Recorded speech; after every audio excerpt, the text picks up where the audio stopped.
আজকে সত্যনারায়ণে পাঠ হয়েছে ধর্ম। এই ধর্ম সারা পৃথিবীতে আজকে পালিত হচ্ছে। তবে ঠাকুরের একটা বাণী খুব প্রাসঙ্গিকভাবে মনে হয়। তিনি বলছেন যে এক অন্ধ আর এক অন্ধকে পথ দেখাচ্ছে, তাই সে পথ হারিয়ে ফেলছে। আবার তিনি বলছেন যে পথ খুঁজে তুই কাল হারালে, অনুষ্ঠানের মহড়া, এই অনুষ্ঠান হচ্ছে বিভিন্ন জায়গা আছে। পথ খুঁজে তুই পথ হারালি অনুষ্ঠানের মহড়ায়, অনুষ্ঠানটি প্রশ্ন পেয়ে পাওয়াটি গেল গোল্লায়। আজকে আমাদের কিন্তু পাওয়াটা ঠিক হচ্ছে না। তার কারণ আমরা অনুষ্ঠান আড়ম্বর এই চাকচিক্যে চলে গেছি, উদ্দেশ্য থেকে সরে গেছে। উদ্দেশ্য হলো মাতৃ আরাধনা। কোন মাকে আরাধনা করতে হবে? যে মাকে আজকে ওখানে রাখা আছে ওই মাকে আরাধনা করতে হবে না। যার শরীরে রক্ত আছে, জ্যান্ত দেবদেবী, তাকে আরাধনা করতে হবে। ভালো করে লক্ষ্য করবেন, আমাদের ভারতবর্ষের যে শাস্ত্র এবং যত দেবদেবীর পূজা হয় তার মধ্যে কিন্তু মহিলা দেবী বা নারী দেবীর সংখ্যা কিন্তু সবচেয়ে বেশি, পুরুষ দেবতার সংখ্যা কিন্তু কম। তার কারণ হলো ঠাকুর বলছেন যার জনম জীবন নারীর হাতে, সুচির নিয়ম হয় তাই মানাতে। একটা পুরুষ সে কিন্তু সন্তানকে পৃথিবীকে আনতে পারে না, কিন্তু একটা নারী সে সন্তানকে পৃথিবীকে আনতে পারে। তাই ঠাকুর 22 বছর বয়সে যে বইটি লিখেছেন সত্যানুসরণ, সেখানে তিনি নিজে হাতে লিখছেন প্রত্যেক মেয়েই তোমার মায়ের বিভিন্ন রোগ। ওই যে মাকে আমরা পূজা করছি, আমাদের ঘরেও কিন্তু একটা মা রয়েছে। ওই মাটাকে কিন্তু পুজো করতে হবে। ওই মাকে যদি সেবা না দিয়ে, পরিচর্যা না করে আমি যদি ওই মাকে পূজা করতে যাই, তাহলে সেই নজরুল ইসলাম যে সুন্দর করে লিখছেন, ঘরের প্রতিমা পুজিস যে তোরা, নিজের মাকে তো তোরা পুজিস না। নজরুল বলছেন, শ্রী ঠাকুর পঞ্চক সেটাকে বলছেন যে তোমার আরেক জ্যান্ত দেবদেবী হলো তোমার মা এবং তোমার বাবা। এইটাই হলো ধর্ম। ধর্ম রিলিজিয়ন নয়। ঠাকুর বলছেন রিগার্ড টু ওয়ান, একের সাথে যুক্ত হওয়া। এই জন্যই শ্রী ঠাকুরকে যখনই কেউ এসেছেন, ঠাকুর একটা কথাই বলেছে, বি কনসেন্ট্রিক, তুমি সুকেন্দ্রিক হয়ে ওঠো। তোমার কেন্দ্রে যেন একজন থাকে, তুমি লতার স্বভাব অবলম্বন করো। গীতায় শ্রী ভগবান অর্জুনকে তার শ্রেষ্ঠ ভক্ত, তার শ্রেষ্ঠ শিষ্য অর্জুনকে শেষ মুহূর্তে নির্দেশ দিচ্ছেন।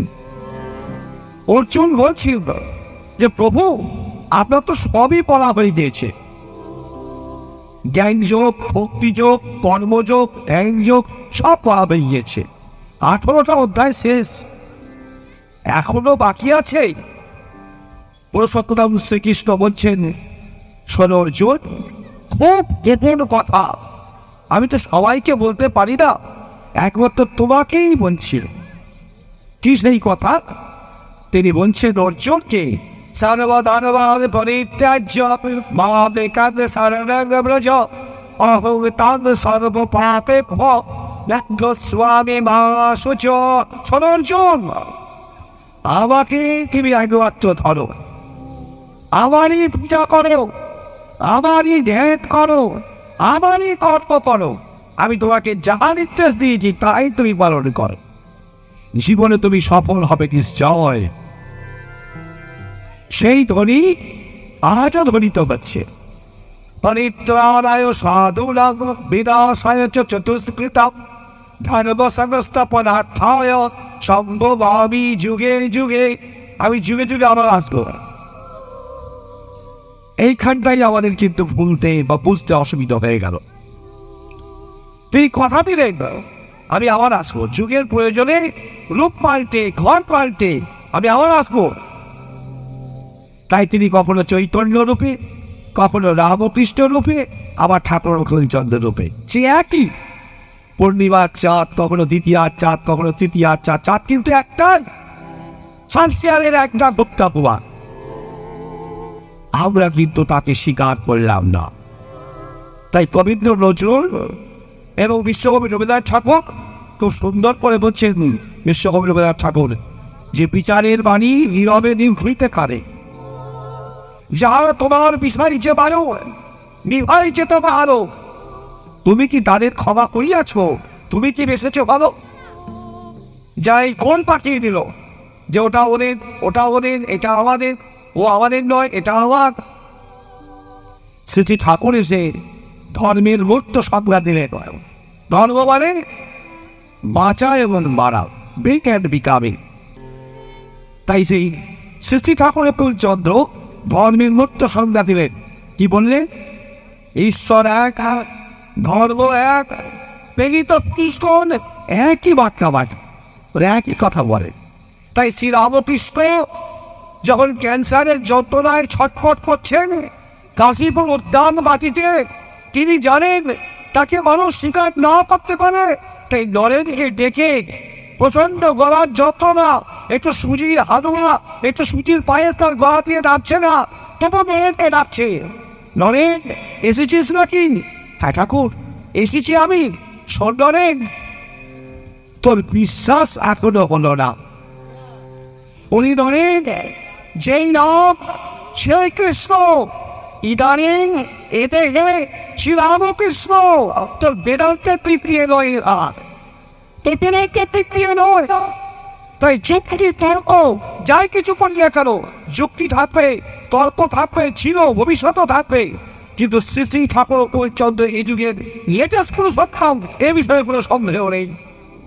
তাই তিনি যারা বলে গেছে তার কথাকে যদি আমার জীবনে পালন না করি, তাকে যদি না ধরি, তাহলে কিন্তু আমাদের পূর্ণ জ্ঞান হবে না।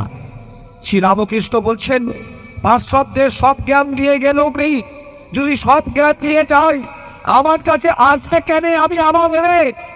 তাই জ্ঞানের চাবিকাঠটা নিয়ে চলে যাচ্ছে।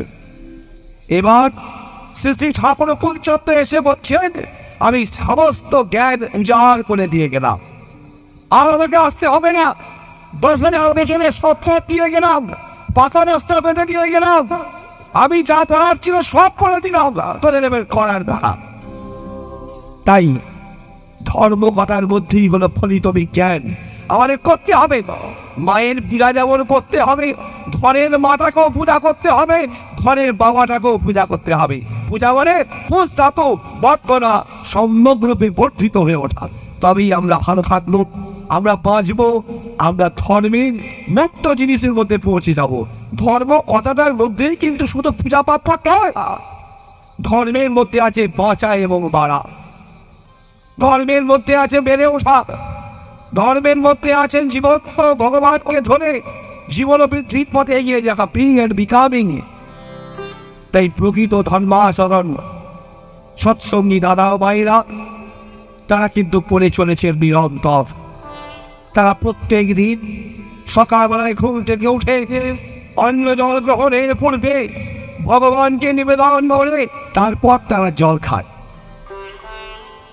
মা বাবাকে নিত্য প্রণাম নিবেদন হয়, শুধু কিন্তু ওই বিজয় দশমীর দিনে নয়, শুধু কিন্তু ওই পয়লা বৈশাখে নয়, তারা নিত্য নিরন্তর মা বাবাকে প্রণাম নিবেদন করে। এবং বৎসরে একবার যদি মা বাবা না থাকে পৃথিবীর বুকে, তাদের উদ্দেশ্যে প্রার্থনা সভা করে।